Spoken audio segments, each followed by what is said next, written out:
Hello दोस्तों। Good evening, नमस्कार। आप सबका एक बार फिर से बहुत बहुत स्वागत है आप सभी के अपने यूट्यूब चैनल परिचय की शिक्षा में। आई होप कि आप सभी अच्छे होंगे, आपकी जो तैयारी है बढ़िया तरीके से चल रही है। तो जो बच्चे क्लास में फर्स्ट टाइम है, पहली बार नए हैं, उन सभी को बता दें कि हमारे जो की है पीरियड परीक्षा 2024 का तैयारी अगला बेसिस पे और जो है कंप्लीट करवाते हैं। जिसे भी तैयारी पूरी करनी चाहते हो चैनल को जो है सब्सक्राइब करके हमारे साथ जुड़ जाइए। उसके बाद जो बेल आइकन है उसको आप सभी लोग ऑन कर लेंगे। ठीक है, क्लास का जो समय है देख लीजिए। जीके जिसकी जो क्लासेस आती है सुबह 10 बजे डेली देखने को मिलती है आपको हमारे चैनल पे। रीजनिंग की जो क्लास है दोपहर को 1 बजे कर दी गई है, यानी कि दोपहर को 1 बजे जो आपको रीजनिंग की क्लास मिल रही है। कल की जो क्लासेस देखिए शाम को 4 बजे जो हिंदी की क्लासेस आती है, शाम को 7 बजे। तो हमारे जो क्लासेस का शेड्यूल है इसको याद करके रखेंगे। इसी टाइम पे वो क्लासेस से जुड़ना, अपनी तैयारी को जो है पूरा हो कंप्लीट करना है। ठीक है, क्लियर होगा इसके बारे में। बाकी अगर किसी को पीडीएफ चाहिए तो पीडीएफ का हमारे टेलीग्राम का जो चैनल है उसको जाकर ज्वाइन करें। परीक्षा की शिक्षा का नीचे डिस्क्रिप्शन आपसे को इसका लिंक मिलेगा, फटाफट जाकर टेलीग्राम जैसे जुड़िए, अपना पीडीएफ जो उसको डाउनलोड करेंगे। यहाँ पे जो क्लास का डेली बेसिस पे आपको दिया जाता है। ठीक है, जिससे क्या है कि आपकी जो क्लास है मिस नहीं होती और जो आपका एग्जाम का अपडेट होगा अभी आपको यहाँ पे बताते जाएगा आगे क्या आगे। ठीक है, और आपको जो अगर आपसे कुछ पूछना कोई बात करना तो आप हमारे इंस्टाग्राम पर मैसेज परीक्षा की शिक्षा का इंस्टाग्राम का पेज है, नीचे डिस्क्रिप्शन का जो है लिंक मिल जाएगा। ठीक है, क्लियर होगा इसके बारे में।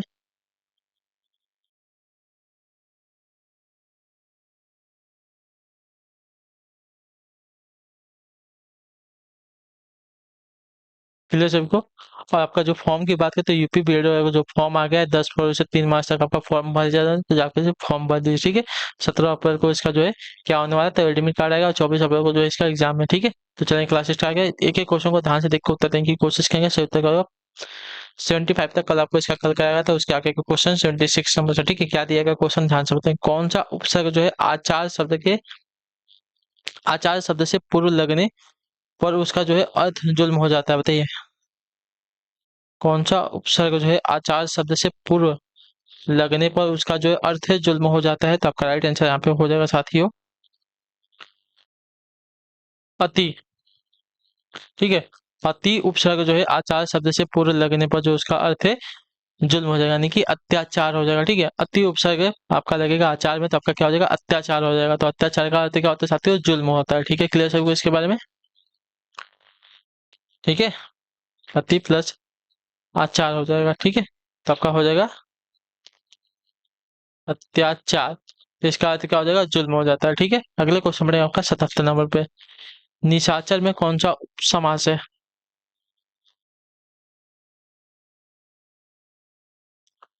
निशाचर किसको कहते हैं, तो राक्षस को कहते हैं। ठीक है, यानी कि जो रात को चरते हैं उनकी बात करें तो रात को कौन चरते हैं, आपके राक्षस होते हैं, जो उनको कहते हैं। ठीक है, तो यहाँ पे आपका बहुब्रीहि समास हो जाएगा, जो आपका दिया गया यहाँ पे पहला विकल्प आपका राइट आंसर हो जाएगा। ठीक है, क्लियर का। बहुब्रीहि समास में आपका पहला और दूसरा पद प्रधान नहीं होता, कोई तीसरा पद जो है इसमें प्रधान होता है, जो कि पहले और दूसरे पद मिलकर तीसरे पद की ओर इशारा करते हैं। आपका तीसरा पद यहाँ पे प्रधान होता है। ठीक है, क्लियर होगा इसके बारे में। अगले क्वेश्चन बढ़ेगा आपका, देखें 78 नंबर पर, ध्यान से देखिए उत्तर दिएगा राइट आंसर का। निम्न में से कौन जो है वीर गाथा काल का कवि नहीं है। ठीक है, निम्न में से कौन जो है आपका वीर गाथा काल का कवि नहीं है। चंद्रबरदाई, नामदेव, जगनीक या मधुकर। तो आपका राइट आंसर आते हैं नामदेव। नामदेव जो है आपका देखिए वीर गाथा काल के कवि नहीं है, तो जो आपका पीएल विकल्प देगा आपका यहाँ पे राइट आंसर हो जाएगा। ठीक है, क्लियर होगा इसके बारे में। नामदेव जो है आपके वीर गाथा काल के कवि नहीं है। ठीक, चलिए अगले क्वेश्चन बढ़ेगा, ध्यान से देखिए आपका 79 नंबर पे बताएंगे राइट आंसर का, ध्यान से देखिएगा बताइएगा। जो पहले कभी ना हुआ हो इस वाक्य के लिए सही शब्द चुनना है। ठीक है, जो पहले कभी ना हुआ हो इस वाक्य के लिए सही शब्द क्या हो जाएगा, तो जो पहले कभी नहीं हुआ है उसके लिए क्या होता है, अभूतपूर्व होता है, उसको कहते हैं। ठीक है, अभूतपूर्व उसको कहते हैं। तो आपका दिया गया पहला विकल्प आपका यहाँ पर है, जो पहले कभी ना हुआ हो इस वाक्य के लिए एक सही शब्द आपका हो जाएगा अभूतपूर्व। ठीक है, क्लियर सबको इसके बारे में। ठीक है, चलिए अगले क्वेश्चन बढ़ेंगे, ध्यान से देखें आपका क्या देगा, बताने की कोशिश करेंगे आपका 80 नंबर पर। ठीक है, क्या देगा,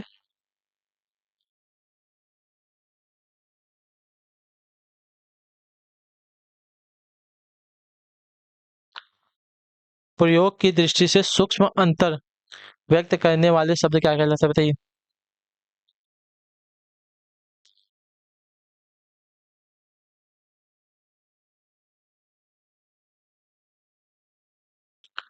प्रयोग की दृष्टि से सूक्ष्म अंतर व्यक्त करने वाले शब्द आपके क्या कहलाते हैं।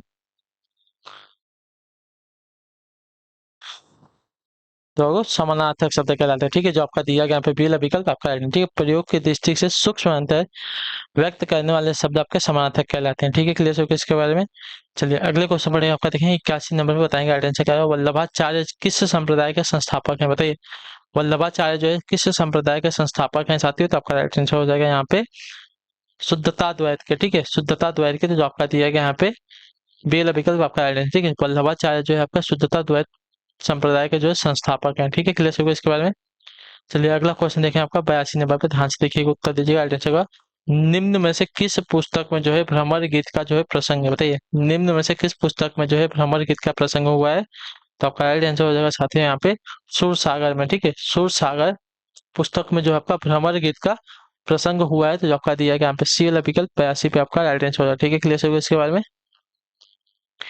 ठीक है, चलिए अगला क्वेश्चन देखते हैं आपका क्या देगा 83 नंबर पर, ध्यान से देख के बताएंगे राइट आंसर का। गागर में सागर मुहावरे का सही अर्थ क्या होता है? बताइए, गागर में सागर मुहावरे का सही अर्थ क्या है? तो देखिए, गागर में सागर मुहावरे का अगर सही अर्थ देखने जाएंगे साथियों, तो संक्षिप्त में गहरी बात करना। ठीक है, संक्षिप्त में गहरी बात कर रहे हैं, मतलब छोटी सी बात का जो है बड़ा अर्थ हो जाता है ना, उसकी बात कर रहा है। ठीक है, तो गागर में सागर, ठीक है, यानी कि गगरी में आपकी जो होती है ना वो मटकी होती है, उसको क्या बोलते हैं? गागर बोलते हैं ना। गागर में सागर यानी कि सागर, मतलब गागर में पूरा सागर क्या होगा? सागर का अर्थ होता है पूरा का पूरा, जितना बड़ा सागर है वो पूरे गागर में आएगा। तो संक्षेप में गहरी बात करना इसका अर्थ हो जाएगा। ठीक है, क्लियर होगा इसके बारे में। अगली क्वेश्चन बढ़ेंगे, ध्यान से देखिए, आपका 84 नंबर पर बताएगा राइट आंसर का। 2007 ईस्वी का 8वां विश्व हिंदी सम्मेलन कहाँ आयोजित हुआ था? 2007 ईस्वी का 8वां हिंदी, सॉरी 2007 का 8वां हिंदी विश्व सम्मेलन कहाँ पर आयोजित हुआ था साथियों? तो आपका राइट आंसर साथियों न्यूयॉर्क में, जो आपका दिया गया टी वाला विकल्प आपका। ठीक है, 2007 ईस्वी का 8वां हिंदी विश्व सम्मेलन जो आपका आयोजित हुआ था, कहाँ हुआ था? तो न्यूयॉर्क में, जो आपका दिया गया टी वाला विकल्प आपका यहाँ पर राइट आंसर। ठीक है, क्लियर होगा इसके बारे में। चलिए अगले क्वेश्चन बढ़ेंगे, ध्यान से देखें, आपका 85 नंबर पर बताइएगा राइट आंसर का। चौपाई के चारों चरणों में कितनी मात्राएं होती है? बताइए, चौपाई के चारों चरणों में कितनी मात्राएं होती है? तो देखिए, चौपाई के प्रत्येक चरण में आपकी कुल जो है 16 मात्राएं होती है, जो आपका दिया गया यहाँ पे डी वाला विकल्प 85 पे आपका राइट आंसर। ठीक है, क्लियर होगा इसके बारे में। चलिए अगला क्वेश्चन देखें आपका 86 नंबर पर, ध्यान से देख के बताएंगे राइट आंसर। निम्न में से कौन सा जो है स्वर संधि का उदाहरण? बताइए, निम्न में से कौन सा जो स्वर है संधि का उदाहरण है? तो यहाँ आपका राइट आंसर हो जाएगा साथ ही यहाँ पे रत्नाकर। रत्नाकर जो आपका देखिए स्वर संधि का उदाहरण रत्न धन आकर हो जाएगा। ठीक है, रत्न धर आकर, तो यहाँ पे अ और आ मिलकर किस में हो रहा है? आ में परिवर्तित हो रहा है, तो यहाँ पे आपका वृद्धि स्वर संधि आ रही है। ठीक है, वृद्धि स्वर संधि यहाँ पे आ रही है, तो आपका राइट आंसर हो जाएगा रत्नाकर। ठीक है, क्लियर सभी को इसके में। अगले क्वेश्चन बढ़ेंगे, ध्यान से देखिए, आपका 87 नंबर बताएगा राइट आंसर। औनत शब्द में कौन सा उपसर्ग प्रयुक्त हुआ है? बताइए, औनत शब्द में कौन सा उपसर्ग जो है प्रयुक्त हुआ है? तो औनत शब्द में आपका उपसर्ग लगा है साथियों, औ उपसर्ग लगा है, औ, जो आपका दिया गया सी वाला विकल्प आपका राइट आंसर। ठीक है, क्लियर होगा इसके बारे में। ठीक है, अगला क्वेश्चन देखें आपका 88 नंबर बताएगा राइट आंसर। नैसर्गिक का विलोम शब्द क्या होगा? बताइए, नैसर्गिक, नैसर्गिक, नैसर्गिक का विलोम शब्द क्या होता है? नैसर्गिक का विलोम शब्द होगा कृत्रिम हो जाएगा, जो आपका ये वाला विकल्प देगा आपका। ठीक है, नैसर्गिक का विलोम शब्द आपका कृत्रिम होता है, तो जो आपका ये वाला ऑप्शन देगा 88 पे आपका राइट आंसर हो जाएगा। ठीक है, क्लियर होगा इसके बारे में। अगले क्वेश्चन पढ़ेंगे आपका, देखेंगे 89 नंबर पे। तू डाल डाल मैं पात पात का अर्थ क्या होता है? तू डाल डाल मैं पात पात, इसका अर्थ क्या होता है? तो देखिए, तू डाल डाल मैं पात पात, यानी कि दोनों का दोनों चालाक होते हैं, तो जो आपका दिया गया पे डी वाला विकल्प आपका राइट आंसर। ठीक है, तू डाल डाल तो मैं पात पात, दोनों चालाक होते हैं। ठीक है, क्लियर है इसके बारे में। अगले क्वेश्चन बढ़ेगा आपका 90 नंबर, ध्यान से देखिएगा, बताइएगा राइट आंसर का। राजेश की काम के प्रति लगन और निष्ठा रिक्त स्थान है क्या है? तो उपयुक्त वाक्य में रिक्त स्थान की पूर्ति के लिए सही विकल्प को जो है चुनना है हमको। राजेश की काम के प्रति लगन और निष्ठा क्या है? दयनीय है, शोभनीय है, अनुकरणीय है या हास्यास्पद है? क्या है? तो आपकी अनुकरणीय है। ठीक है, जो आपका दिया गया यहाँ पे सी वाला विकल्प आपका राइट है। ठीक है, राजेश की काम के प्रति लगन और निष्ठा जो है अनुकरणीय है, तो जो आपका दिया गया सी वाला विकल्प आपका यहाँ पे राइट है। ठीक है, क्लियर को। अगले क्वेश्चन पे मैं 91 नंबर बताएंगे राइट आंसर का। बूंदी नरेश महाराज भाव सिंह का आश्रित कवि निम्नलिखित में से कौन सा? बताइए, बूंदी नरेश महाराज भाव सिंह का आश्रित कवि जो है निम्नलिखित में से कौन था? बिहारी, बोधा, मतीराम या ठाकुर? तो आपका राइट आंसर साथ ही यहाँ पे मतीराम थे, जो आपका दिया गया सी वाला विकल्प आपका राइट है। बूंदी नरेश महाराज भाव सिंह के जो आशित कवि थे आपके मतीराम थे, तो जो आपका दिया गया यहाँ पे सी वाला विकल्प 91 पे आपका राइट आंसर। ठीक है, क्लियर हो गया इसके बारे में। चलिए अगले क्वेश्चन पढ़ेंगे, देखेंगे 92 नंबर बताएंगे राइट आंसर का। भूषण का निम्नलिखित में से कौन सा लक्षण ग्रंथ है, बताइए।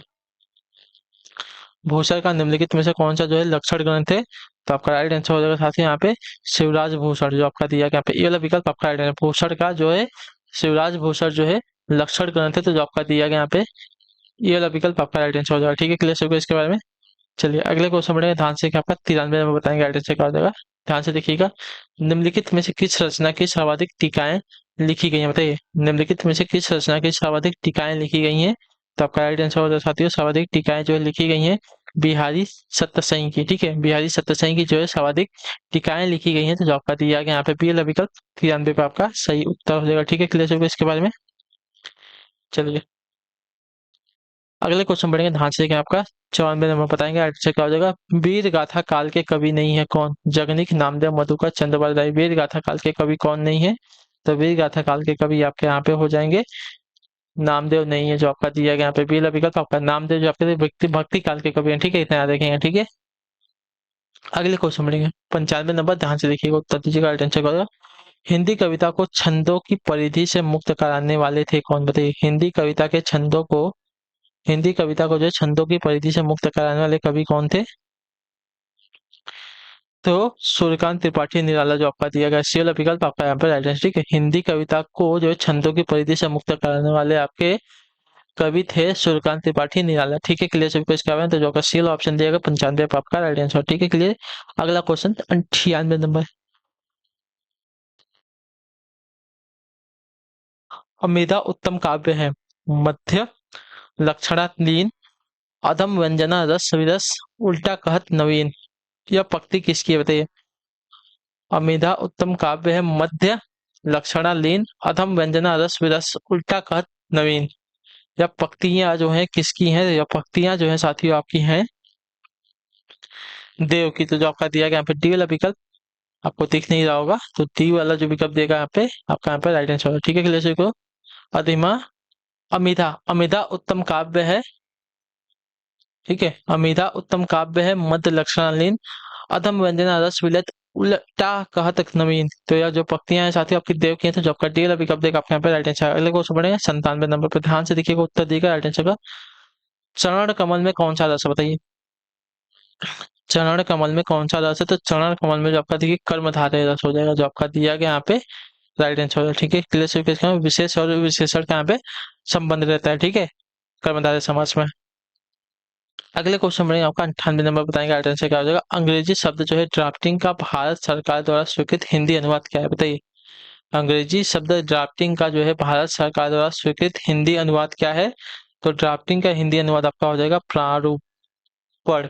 प्रारूपण, तो आपको डी वाला विकल्प देगा आपका यहाँ पे राइट आंसर होगा। ठीक है, अंग्रेजी शब्द ड्राफ्टिंग का जो है भारत सरकार द्वारा स्वीकृत हिंदी भाषा अनुवाद में हो जाएगा प्रारूपण। ठीक है,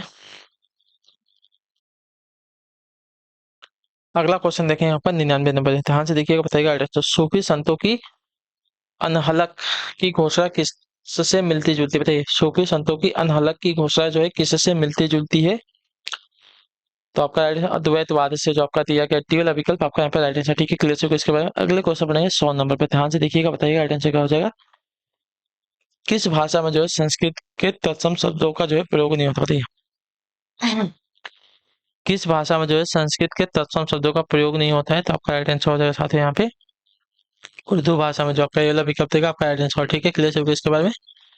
तो इसी के साथ जो आपकी क्लास है आज की यहीं पे कंप्लीट होती है। आई होप कि आपको क्लास अच्छी लगी, अच्छी क्लास को लाइक करें, अच्छे पहले चैनल को सब्सक्राइब, और हमें जो है कमेंट में अपनी राय दें क्लास के बारे में कि आपको क्लास जो है कैसी लगी। तो हम आपसे मिलते हैं आपकी अगली क्लास में, तब तक के लिए टाटा बाय बाय, जय हिंद, जय भारत। आपसे क्लास से जुड़ने के लिए बहुत बहुत ही धन्यवाद साथियों।